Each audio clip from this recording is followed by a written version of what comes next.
Samajwadi party के सांसद Ziaur Rahman work की मुश्किलें कम होने का नाम नहीं ले रही। पहले हिंसा के नंबर 1 आरोपी मामले में एफआईआर, फिर बिजली चोरी का आरोप, एफआईआर, घर का बिजली कनेक्शन कटा और 1 करोड़ 91 लाख का जुर्माना, और अब वर्क के घर पर योगी आदित्यनाथ का बुलडोजर चला है। आरोप है कि बिना नक्शा पास कराए वर्क ने इस घर पर अवैध निर्माण कराया था। आज सुबह नगर प्रशासन की टीम बुलडोजर लेकर पहुंची और घर के पिछले हिस्से में बनी सीढ़ियों को तोड़ दिया गया। बिल्डिंग को लेकर जिला प्रशासन पहले ही वर्क को नोटिस भेज चुका था।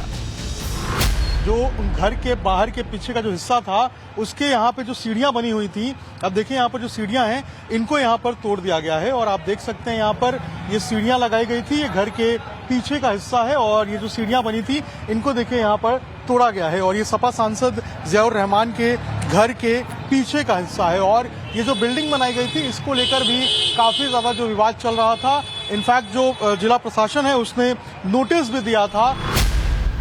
We request honourable chief minister साहब कि आप एक नया मंत्रालय बनाओ, मुस्लिम हटाओ मंत्रालय, क्योंकि आपका जो बुलडोजर है वो बहुत सिलेक्टिव है, वो मुसलमानों पे गिरता है।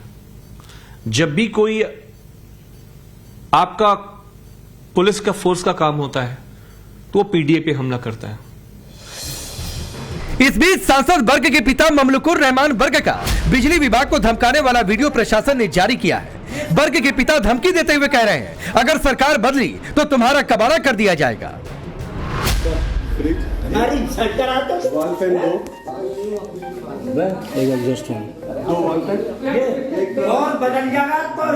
ये सरकार रहेगी ना तो तुम्हारा कबाड़ा कर सकते। इस मामले में बिजली विभाग की तहरीर पर सांसद वर्ग के पिता के खिलाफ भी मामला दर्ज हो चुका है।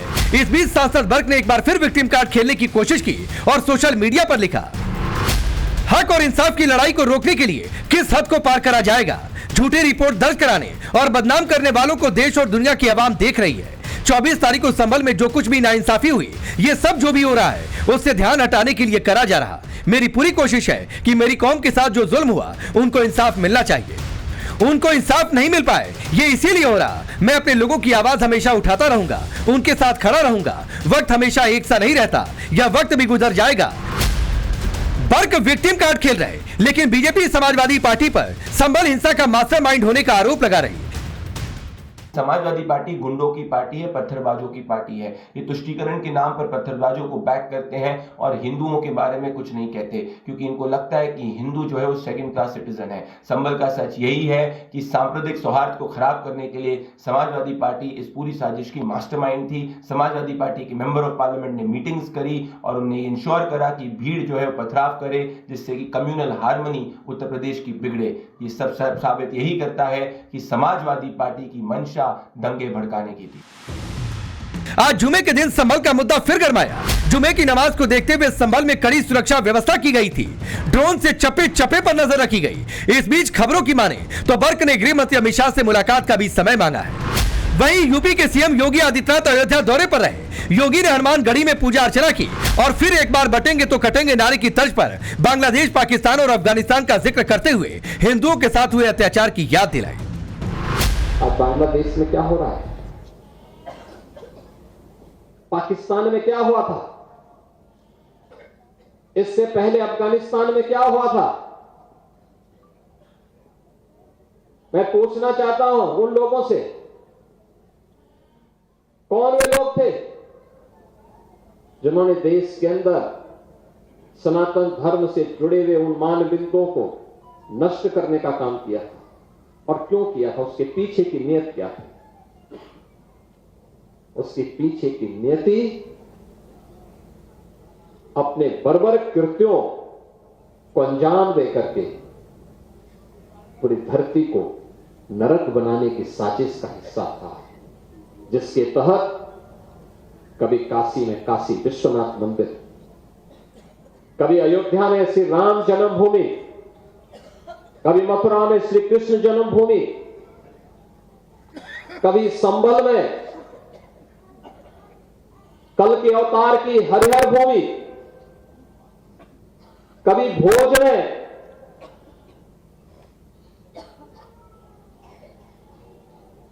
ज्ञान के अधिष्ठात्री देवी मां सरस्वती के पावन मंदिर को नष्ट किया जाता है, तोड़ा जाता है, अपवित्र किया जाता है। इन मंदिरों को तोड़ने से कभी सोमनाथ का मंदिर अपवित्र किया जाता है। सीएम योगी आदित्यनाथ ने मुगल आक्रांता औरंगजेब का भी जिक्र किया और साफ साफ कहा कि जिसने सनातन और हिंदू मंदिरों को मिटाने की कोशिश की उसकी दुर्गति हुई। इन मंदिरों को तोड़ने से उनका कुल और वंश ही नष्ट हुआ होगा जिन्होंने इन मंदिरों को अपवित्र किया है। वे फैले फूले नहीं होंगे, लेकिन उन्होंने दिखाया तो। और ये कारण है जब मैं आज पूछता हूं कि भाई जिन लोगों ने मंदिर तोड़े थे उनकी क्या स्थिति है वर्तमान में, तो लोग बताते हैं कि औरंगजेब के परिवार के लोग, उसके वर्तमान खानदान। मुझे कोई एक दिन बता रहा था जबकि कोलकाता के पास वो रिक्शा चलाते हैं, तो मुझे बताओ अगर उसने पुण्य किए होते, इन मंदिरों को तोड़ा नहीं होता तो रिक्शा चलाता क्या? ये दुर्गति को प्राप्त करता है, ये उसकी दुर्गति है। उसने ईश्वर की अवमानना की है। और मैं यही कहूंगा कि दुनिया के अंदर अगर विश्व शांति की स्थापना करनी है तो यह सनातन धर्म ही उसको कर सकता है। साफ है सीएम योगी आदित्यनाथ इतिहास की याद दिलाकर भविष्य के लिए सचेत कर रहे हैं। क्या योगी ने सनातन को बचाने के लिए कट्टरपंथियों से रण लेने का प्रण ले लिया है? सवाल यह भी है कि अखिलेश के सांसद वर्ग के घर पर अब बुलडोजर चला, आगे क्या होगा? सीएम योगी का बुलडोजर एक्शन सुप्रीम कोर्ट के नियमों के तहत ही हो रहा। अब समाजवादी पार्टी क्या नैरेटिव गढ़ेगी? सवाल यह भी है क्या सीएम योगी ने साफ कर दिया है कि उनके राज में धमकी देने वालों को करारा जवाब मिलेगा? Bureau report, times now Bharat. तो चलिए आपने रिपोर्ट देखी, आपका परिचय मैं आज के मेहमानों से करवाता हूं। शलभ मणि त्रिपाठी भारतीय जनता पार्टी के नेता और प्रवक्ता, सुजाता पांडे पॉलिटिकल एनालिस्ट के तौर पर जुड़ी हैं, दानिश कुरैशी पॉलिटिकल एनालिस्ट के तौर पर, फराज किदवई है समाजवादी पार्टी के नेता और प्रवक्ता, आतिकुर रहमान है इस्लामिक स्कॉलर के तौर पर। आप सभी का बहुत बहुत स्वागत है। शलभ मणि, आपसे शुरू कर रहा हूं और पहला सवाल यही है कि सपा ये कह रही है कि जिस तरीके से आप लोग एक्शन ले रहे हैं तो एक अलग मिनिस्ट्री बना दीजिए और उसमें मंत्री जिसको मनो बना दीजिए मुस्लिम हटाओ मंत्रालय। नहीं, अब वो चाहते हैं कि कोई बिजली चोरी करे उस पर कार्रवाई न की जाए। वो चाहते हैं कोई दंगे भड़कवाने का प्रयास करे उस पर कार्रवाई न की जाए। वो चाहते हैं कि कोई पब्लिक प्रॉपर्टी पे कब्जा करके बैठा रहे उस पर कार्रवाई ना हो। तो उसके लिए समाजवादी पार्टी किसी का भी पक्ष लेने के लिए खड़ी हो सकती है। आप देखिए, पहले तो चोरी ऊपर से सीना चोरी, बिजली चोरी मिलती है वहां पर कार्रवाई होती है, उस पर सवाल खड़ा करते हैं।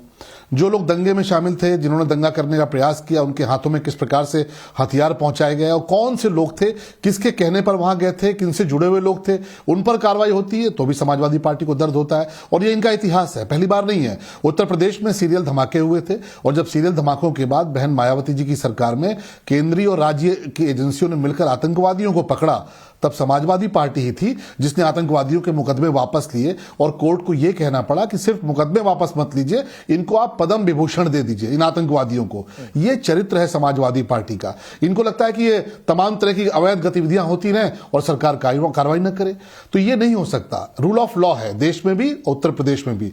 जो इस प्रकार की चीजें करेगा उस पर कार्रवाई होगी, चाहे वो कोई हो। और जहां तक जिन्होंने ये कहा है कि केवल मुसलमानों पर कार्रवाई हो रही है, मैं उनको 50 नाम ऐसे गिनवा सकता हूं। विकास दुबे कौन सा मुसलमान था, वहां पर भी कार्रवाई हुई। ऐसे बहुत से नाम हैं, लेकिन क्योंकि इनको तुष्टीकरण की राजनीति करनी है, धर्म की राजनीति करनी है, बांटने की राजनीति करनी है, इसलिए इस प्रकार की भाषा का प्रयोग करेंगे। लेकिन इनकी इस प्रकार के आरोपों से, इस प्रकार के आक्षेपों से कार्रवाई नहीं रुकने वाली। जो दोषी हैं उनके विरुद्ध कार्रवाई होगी। ठीक है फराज किदवई, तो आप लोग ये चाहते हैं कि धर्म विशेष के नाम पर कानून से छूट मिल जाए, वरना आप लोग कहेंगे कि मुस्लिम है इसलिए कार्रवाई कर दी।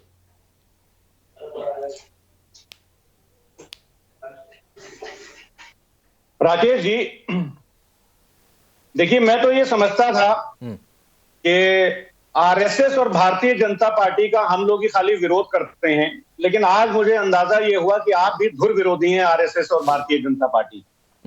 एक तरफ तो मोहन भागवत जी कह रहे हैं कि हर मस्जिद के अंदर शिवलिंग क्यों ढूंढना, एक तरफ मोहन भागवत जी ये कह रहे हैं कि कुछ लोग हिंदुओं का नेता बनने के लिए ये मंदिर मस्जिद वाली बातें कर रहे हैं, और आप आज फिर मंदिर मस्जिद हिंदू मुसलमान की डिबेट कर रहे हैं। तो हमको ये जान करके खुशी हुई कि चलिए कम से कम आपने आरएसएस के खिलाफ एक स्टैंड लिया और मोहन भागवत जी की बात से असहमत हैं। ठीक, दूसरी बात भाई एक मिनट सर, एक मिनट। आपने व्यक्तिगत तौर पर बोला तो व्यक्तिगत तौर पर जवाब दीजिए, फिर आगे बढ़िएगा।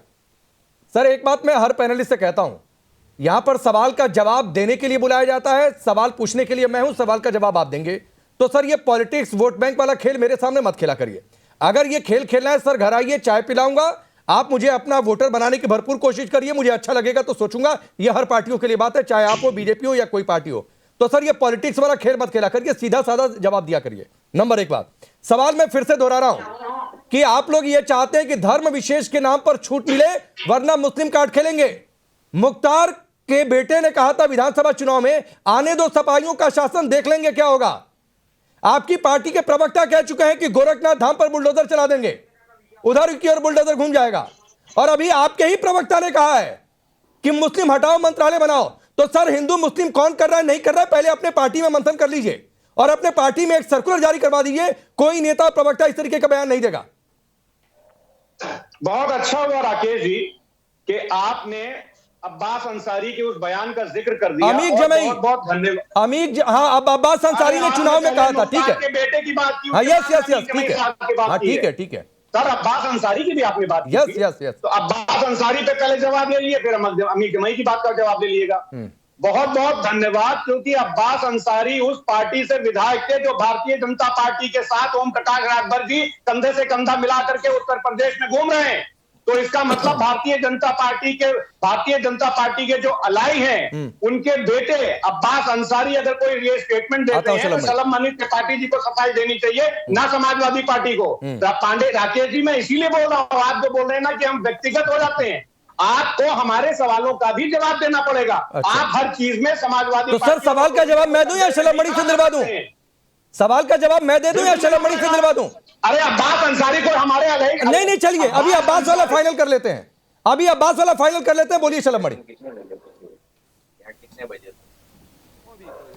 देखिए, अब्बास अंसारी चाहे किसी भी पार्टी से विधायक हो, उनको एक बात तो पता है कि उत्तर प्रदेश में भारतीय जनता पार्टी की सरकार में उनके परिवार की, उनके पिताजी की गुंडई अराजकता नहीं चलने वाली। इसीलिए वो बार बार कहते हैं, आने दो समाजवादी पार्टी की सरकार, आने दो हमारी हुकूमत, उसके बाद देखना हम किस प्रकार से कोहराम मचा देंगे। उनको भी पता है, उन्हीं को नहीं, हर गुंडे को, हर अपराधी को, हर माफिया को पता है कि उत्तर प्रदेश में समाजवादी पार्टी की सरकार होगी तो उसकी बल्ले बल्ले होगी। आज योगी जी उत्तर प्रदेश में मुख्यमंत्री हैं तो माफियाओं की खाट उजड़ चुकी है, उनकी बाजार उजड़ चुके हैं, उन पर कार्रवाइयां हो रही हैं। तो ये तो कोई नई बात नहीं है, यह अब्बास ही नहीं, हर गुंडे, हर माफिया को पता है कि समाजवादी पार्टी की सरकार उसकी खुद की सरकार है। उस सरकार में उसको संरक्षण मिलता है, उसका अपहरण का कारोबार चलता है, उसका हत्या का कारोबार चलता है। वरना अतीक अहमद को किस पार्टी ने पाला पोसा? अतीक अहमद जो गली का गुंडा था, उसको उठाकर संसद में भेजने वाला काम किसने किया? समाजवादी पार्टी ने किया।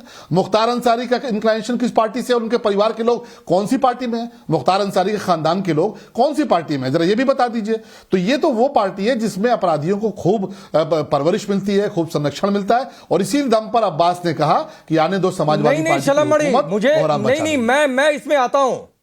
ये बहुत अच्छी आपने बात छेड़ी, और मैं फराज किदवई जी बहुत ज्यादा, आप समझिए क्या है, आपने बहुत अच्छा कहा ना कि अब्बास अंसारी का नाम मैंने लेकर बहुत अच्छा किया, तो वाकई आपने भी ये तार छेड़कर बहुत अच्छा किया। अब मुझे एक बात बताइए और पिन पॉइंटेड जवाब दीजिएगा, फिर आपकी सारी बात सुनूंगा। जब अब्बास अंसारी को टिकट मिला तो सुभाषपा का गठबंधन किस पार्टी से था?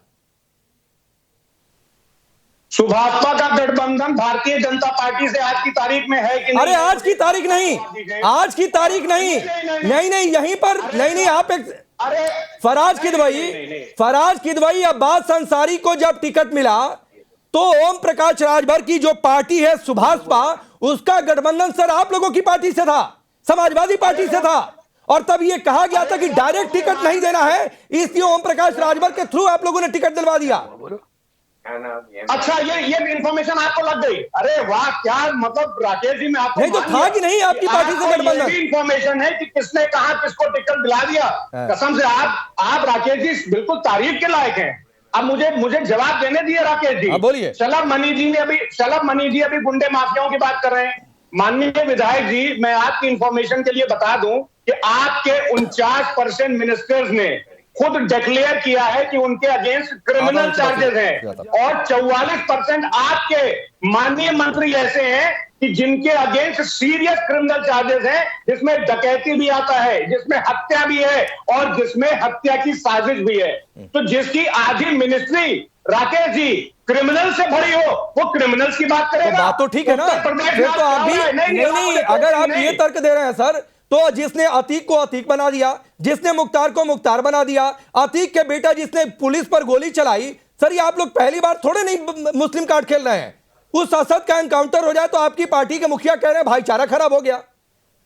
ठीक है, मंदिर की बात आ गई तो आपकी पार्टी के महासचिव कह रहे हैं सौहार्द बिगड़ रहा है मंदिर खुलने से। सर तो क्या राकेश जी क्या आप ये मान रहे हैं कि अतीक की हत्या सरकार ने कराई? नहीं, अतीक को अतीक किसने बनाया? अतीक को अतीक किसने बनाया? और ये नहीं, मैं आऊंगा इस पर, मैं आऊंगा फराज की दवाई मैं आऊंगा सर। रुक जाइए, 3 मेहमान अभी वेट कर रहे हैं। आऊंगा सर, आऊंगा। और आप बहुत खूबसूरती से संभल से भागने की कोशिश कर रहे हैं। संभल पर लौट के दोबारा आऊंगा ना हम संभल से भागेंगे। नहीं ठीक है। सुजाता पांडे आप कुछ कह रही थी, इशारा कर रही थी, फिर अतीकुर रहमान और दानिश आपके पास आता हूं। कि मैं ये कह रही थी कि 17 पार्टियां थी जो गई थी सुप्रीम कोर्ट ये अर्जी लेके कि पॉलिटिशियंस को इम्यून रखा जाए किसी तरह के कार्रवाई से। जब भी अगर किसी भी अपराध में फंसे तो उनपे कोई तरह का केस मुकदमा ना हो। सुप्रीम कोर्ट ने बड़ी झाड़ लगाई और कहा कि आप इम्यून नहीं हैं। तो ये बात जो यहाँ पे आके हिंदू मुसलमान कर रहे हैं, ये सारी दलीलें वहां दी गई थी कि भाई सरकार हमें फंसाने की कोशिश करती है, कभी बुलडोजर चलाने की कोशिश करती है, कभी ईडी में फंसाने की कोशिश, ये सारी दलील दी गई थी और इनसे बेहतर दलील दी गई थी। लेकिन सुप्रीम कोर्ट ने बिल्कुल वहां से भगा दिया कह के कि आप क्या सो के ये सोच रहे थे। तो मेरा कहना यह है कि जब ये बात साबित हो गई कि वो बिजली की चोरी कर रहे थे और वो इससे भी साबित हो गई जब उनके घर में बीपीएल के जो लोग होते हैं उनसे भी कम रीडिंग आई हुई थी, जबकि उनके घर में एसी, फ्रिज, कंप्यूटर, लोग आने जाना सब कुछ हुआ था। जो 200 गज का मकान था, 3 मंजिला बिल्डिंग थी, और तभी जो बिजली का बिल था कुछ महीनों में 0 भी आया हुआ था। और जब स्मार्ट मीटर बना तो बिल्कुल बिजली बिल बिल्कुल उलट हो गया। तो आप इसको क्या कहेंगे? हाथ कंगन को आरसी किया, पढ़े लिखे को फारसी किया। जब सामने चोरी पकड़ी गई तो अब आप क्या कहेंगे कि भाई हम पे कार्रवाई मत करो क्योंकि हम सफल वर्क है, और या फिर हमारे फिर कहेंगे सुजाता पांडे ना कि ये दानिश कुरैशी फिर कहेंगे कि मुस्लिम हटाओ मंत्रालय बना दो। तो देखिए इन्होंने तो आतंकवादियों तक के लिए लॉबिंग की, जो भी सलाम पार्टी जी बता रहे थे। एक बार मैं जरा सबके पास बोलूं जल्दी से। दानिश, फिर उसके बाद मुस्लिम हटाओ मंत्रालय बना दो, ये तर्क ठीक है क्या? देखिए, ये तो समाजवादी पार्टी का क्या तर्क है वो सवाल आकर ये है कि जिस तरीके से तो निशाना बनाओ, मंत्रालय बनाओ, ये मुझे लगता है कि ये ज्यादा मुनासिब है, क्योंकि अकेले बुलडोजर की, अकेले बिजली की या अकेले एक व्यवस्था की बात नहीं है। मुसलमानों को निशाना बनाओ मंत्रालय बनाया जा सकता है या बनाया ही है, एक अनडिक्लेयर मंत्रालय है ही। क्योंकि मामला ये होता है कि जब मुसलमान होता है तो उसके लिए सारे कानून इस्तेमाल किए जाते हैं, अच्छी बात है, किए जाने भी चाहिए। लेकिन मैं ये कह रहा हूँ, अरे मोहतरमा आप बोल रही थी, मैं खामोश था। क्योंकि हर बार आप विक्टिम कार्ड खेलने लगते हैं, पकड़े जाते हैं तो विक्टिम कार्ड खेलने लगते हैं। देखिए, ऐसे इंटरप्ट करेंगी तो फिर नहीं, ये इंटरप्ट करेंगी तो नहीं चलेगा। नहीं आतंकवाद। ठीक है सुजाता एक बार दानिश को पूरा कर लें दीजिए। बोलिए दानिश। समर्थन करते तो विक्टिम कार्ड खेलने नहीं, ये ऑपरेसिंग कार्ड जो आप इस्तेमाल करती है ना, कि दूसरा जो किसी पैनलिस्ट है उसके बोलने का वक्त भी आप ले लेंगी, तो ये भाजपा के शासन नहीं होता है। रुक जाइए, मैं हूं दानिश, उसकी चिंता मत करिए, वो देखने के लिए मैं हूं। सुजाता प्लीज एक बार पूरा करने दीजिए दानिश को। दानिश अपनी बात पूरी करिए।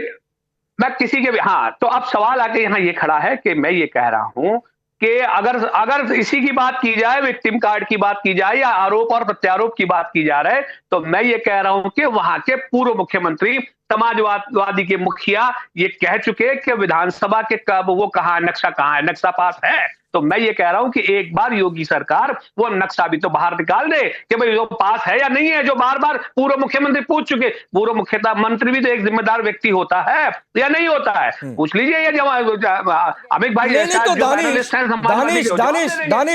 दानिश सुनिए ना, दानिश सुनिए। अगर आपको लगता है कि विधानसभा गलत तरीके से बन गया, चले जाइए सर कोर्ट, सरकार को घसीट कर लेकर आइए कोर्ट में।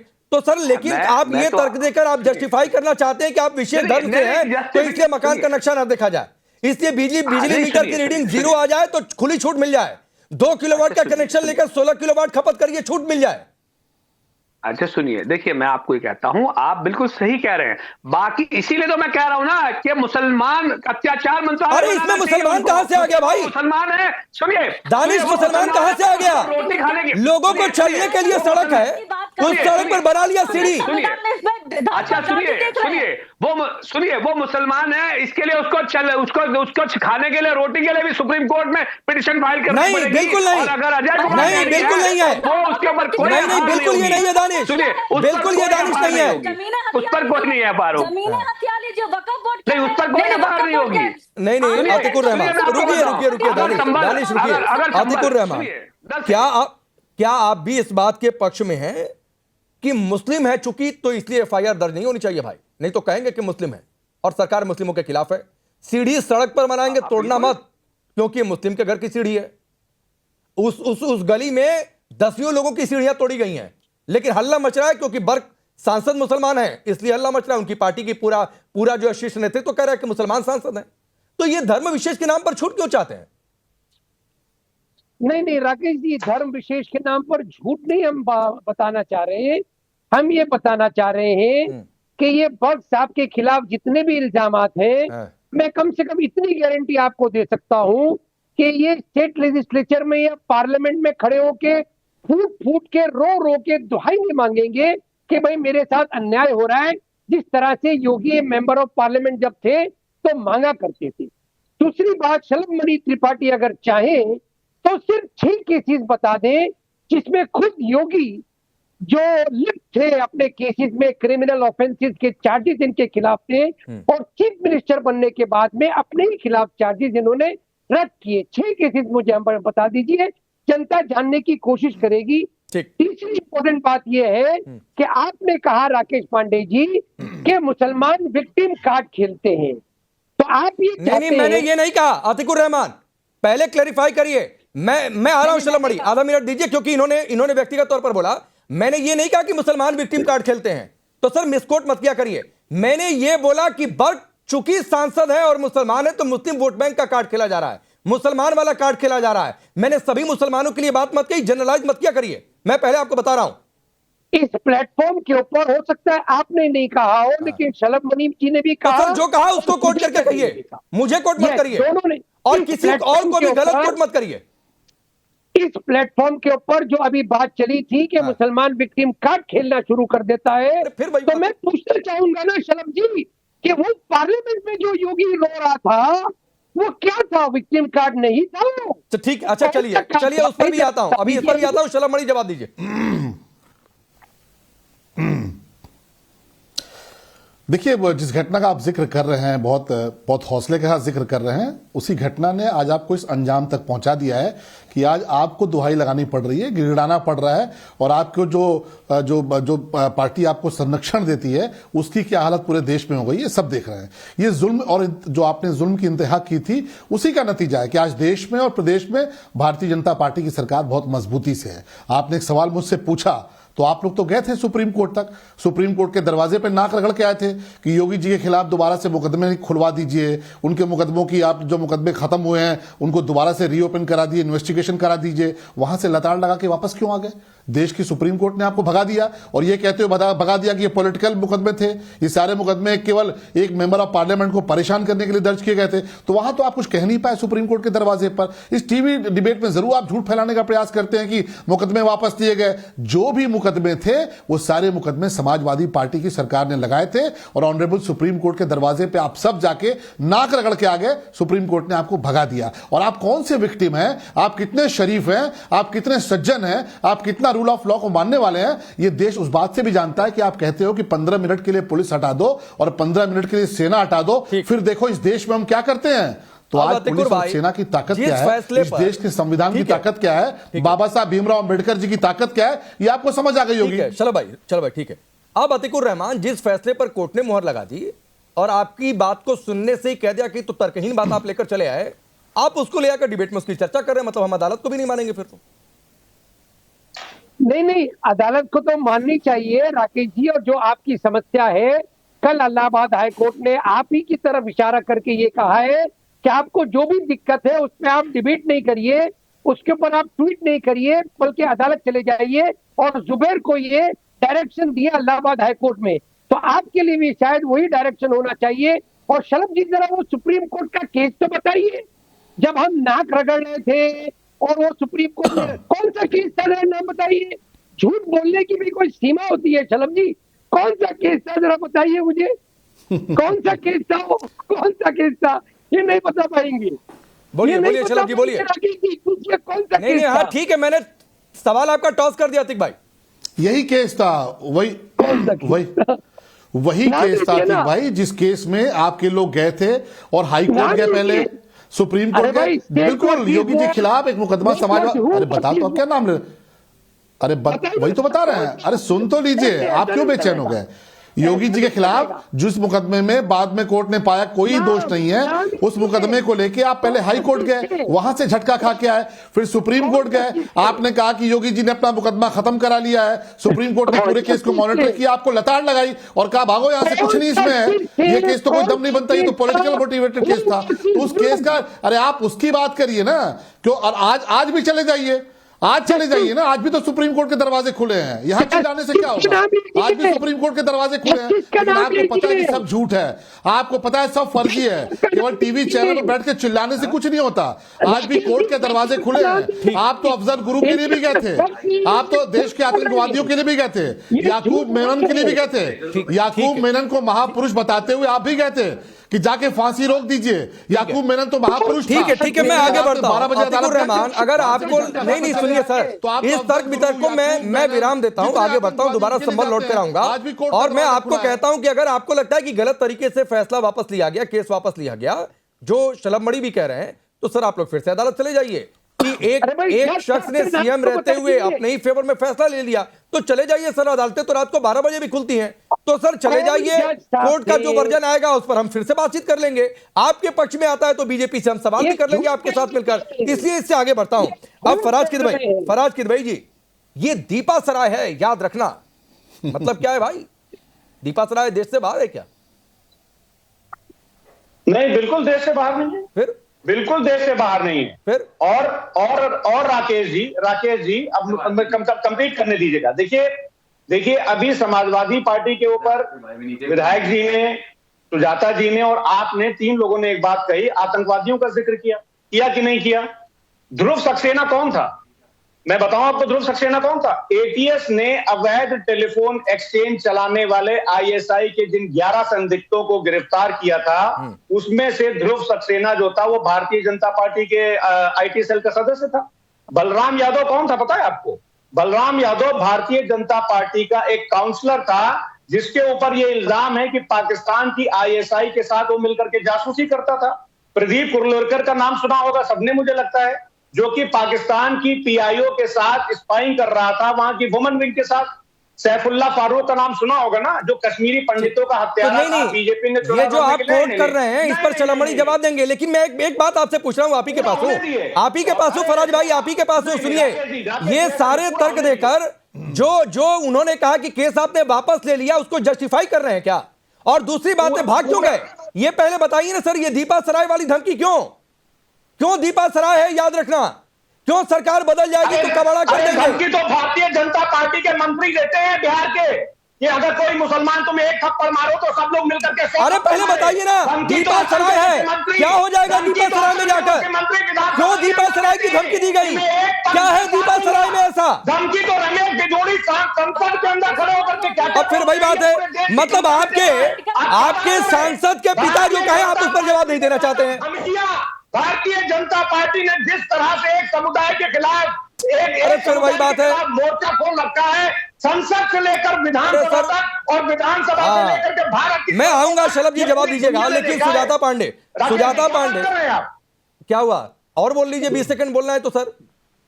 आप बिल्कुल बोलेंगे। हाँ, बोलिए। सैफुल्लाह फारूक कौन था जिसने कश्मीरी पंडितों का हत्यारा, उसको भारतीय जनता पार्टी ने टिकट दिया वार्ड नंबर 33 से लोकल बॉडीज को, और आप बात आतंकवादियों की करते हैं। सर, कश्मीरी पंडितों के कत्लेआम के समय जिन लोगों की सत्ता थी सर, आप उनके साथ गठबंधन में रहे हैं, मंच शेयर किया जा रहा है, तो सर मत इतनी बातें जिसमें आप खुद घिरते हो। कश्मीरी पंडितों को ले जाकर बताना चाहिए था, या फिर जिनके साथ गठबंधन में गए उनके साथ पूछना चाहिए था सर। फिर आप नहीं, मैं बिल्कुल सिलेक्टिव नहीं हूं। आप सवाल उठा रहे हैं तो फिर आपसे भी ये सवाल बनता है कि आपने पूछा क्या। ठीक है सर, ठीक है। सुजाता 30 सेकेंड बार फराज किदवई आ गए। एक समुदाय विशेष के खिलाफ, समुदाय विशेष के खिलाफ, समुदाय विशेष के खिलाफ। एक नैरेटिव सिर्फ है कि भाई एक समुदाय है, उस पर एक्शन नहीं होगा क्योंकि वो हमारा वोट बैंक है, और अगर होगा तो हम वही कार्ड लेकर आगे बढ़ेंगे। देखिए, यही है छद्म समाजवाद की परिभाषा। अगर जो आप शायद उदाहरण भी दिख गया यहाँ पे कि किस तरह से सिर्फ एक समाज को, एक वर्ग विशेष को प्रशिक्षित, उसको प्रोटेक्ट करने के लिए, उसको सहलाने के लिए, उसको अपना वोट बैंक बनाए रखने के लिए किसी भी कुतर्क तक जाया जा सकता है। इसको कहा, ये बैठे हुए यहाँ पे इन्होंने एक बार भी ये नहीं कहा कि बिजली की चोरी हो रही थी कि नहीं हो रही थी। इस बात का साफ जवाब दिया, और अगर हो रही थी तो उन पर कार्रवाई होनी चाहिए कि नहीं होनी चाहिए। और अगर इस देश के नागरिक हैं और उन पे भी वही कार्रवाई लगती है। रोज तो बाबा साहेब अम्बेडकर का फ्लैग लगा के चल रहे हैं, और उसी बाबा साहेब अम्बेडकर के बनाए हुए संविधान के नियम अनुसार तो नियम का उल्लंघन करते हैं। आप ये बताइए कि आप बिजली चोरी करेंगे तो आप पे कार्रवाई होगी कि नहीं होगी? आप अपने आतंकवादियों की बात की, होंगे कुछ हिंदू ऐसे जो देश विरोधी कार्य में लिप्त होंगे, लेकिन क्या किसी भी हिंदू ने उनके लिए आवाज उठाई, कहा कि इनको छोड़ देना चाहिए? अरे समाजवादी पार्टी तो ऐसी पार्टी है जिसने अपने मैनिफेस्टो में, अपने पोलिंग मैनिफेस्टो में लिखा कि अगर हम सत्ता में आए तो ये सारे जो आतंकवादी घटनाओं में फंसे हुए जो मुस्लिम युवक है इनको छोड़ दिया जाएगा। उसको लेके वो हाईकोर्ट तक गए, हाईकोर्ट में उनको लटान, ये सब रिकॉर्ड है। आप पाकिस्तान में जाके आप संभल ठीक है। सुजाता पांडे रोकता हूँ। शलम मणि आप भी रिप्लाई करिए, फिर आता हूं फराज किदवई। एक बार शलम मणि को भी सुन लीजिए। सुजाता पांडे प्लीज बोलिए। शलम भाई, इसलिए क्योंकि भारतीय जनता पार्टी से आपको कुछ ना कुछ बेनिफिट हो जाता होगा। तो राकेश भाई, हम बिजली चोरों के खिलाफ मुकदमा करते हैं, कार्रवाई करते हैं तो ये कहते हैं कि मुसलमानों पर अत्याचार हो रहा है। हम अपराधियों के खिलाफ कार्रवाई करते हैं तो समाजवादी पार्टी कहती है कि मुसलमानों पर अत्याचार हो रहा है। हम गुंडे माफियाओं के खिलाफ कार्रवाई करते हैं तो समाजवादी पार्टी कहती है मुसलमानों पर अत्याचार हो रहा है। हम जब आतंकवादियों के खिलाफ, गद्दारों के खिलाफ कार्रवाई करते हैं तब समाजवादी पार्टी कहती है कि मुसलमानों पर अत्याचार हो रहा है। अरे भाई, उनको समझाओ कि इन सब चीजों में क्यों लिप्त रहते हैं। बिजली चोरी होती है तो बिजली चोरी में क्यों उनका नाम आता है, आतंकवादी घटनाओं में क्यों उनका नाम आता है। समय थोड़ा सा कम है, मेरे पास 15-20 सेकंड है। चलो भाई, आपको रोकता हूं। फराज किदवई, मेरे 2-3 सवाल हैं और एक शब्द में अगर जवाब दे देंगे तो सर ज्यादा कंक्लूसिव हो जाएगा। बिजली चोरी का जो आरोप लगा उसमें दम है कि नहीं, हाँ या ना? ये साबित हो गया कि बात साथ में नहीं, तो मैं तो आरोप की बात कर रहा हूं। साबित तो कोर्ट से होगा सर। तो उसके पहले विक्टिम कार्ड मत खेलिए। सड़क पर सीढ़ी बनी कि नहीं बनी? सड़क सीढ़ी बनाने के लिए होती है, बिना नक्शे के घर बना कि नहीं बना? पत्थर वहां पर चला कि नहीं चला सर? तो सर जो चीजें दिखती है कम से कम उस पर विक्टिम कार्ड मत खेला करिए, मेरा सिर्फ ये कहना है। वरना लोग पलटकर सवाल पूछते हैं कि यही स्ट्रेटजी है क्या। चलिए, वक्त इतना ही। आप सबका बहुत बहुत शुक्रिया।